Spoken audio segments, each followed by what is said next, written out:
এটা বলো which number is opposite to 3 কি হবে এটা? 3 এর অপোজিটে কি আছে? তাহলে আমাদের এখানে প্রথম কি খুঁজতে হবে? কমনটা খুঁজতে হবে, তাই তো?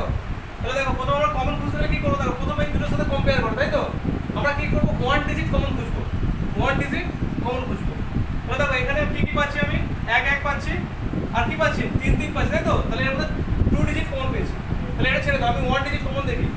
তাহলে এটা সেটা দেখো, এখানে আছে দেখো 1 আছে, এখানে তো নেই, এখানে কত 3 আছে, এখানে 3 আছে, তাই তো? আর তাহলে এখানে দেখো এই দুটোর মধ্যে 1 ডিজিট কমন। আমি কি বললাম? 1 ডিজিট কমনের ক্ষেত্রে প্রথম যেটা আমি কমন পাবো, তাই তো? তাই 3 কমন পেয়েছি আমি এখানে, 3টাই কমন পেয়েছি। আর অপোজিট টু 3, তাই তো? 3 এর অপোজিটই বার করতে বলেছে। তাহলে প্রথমে আমি 3টাকে বসাবো এখানে, তাই তো? তারপর কি করতে হবে আমাকে? ক্লকওয়াইজ ঘুরিয়ে দাও। ক্লকওয়াইজ কি? 3 5 1, 3 5 1, ঠিক? তাহলে এখানে কি আছে?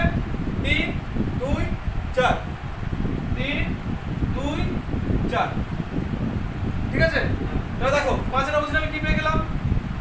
2 পেয়ে গেলাম। 1 এর অপোজিটে কি পেয়ে গেলাম? 4 পেয়ে গেলাম। তাহলে দেখো এর মধ্যে কি নেই? এখানে কি নেই? 5 আছে, 1 আছে, 2 আছে, 4 আছে। কি নেই তাহলে? 6টা নেই। তাহলে 6, তাহলে নিশ্চয়ই তাহলে 3 এর অপোজিটে তাহলে কে বসে আছে? 6টা বসে আছে। তাহলে অ্যানসার তাহলে অপোজিট টু 3, তাই তো? 3 এর অপোজিটে তাহলে কি আছে তাহলে?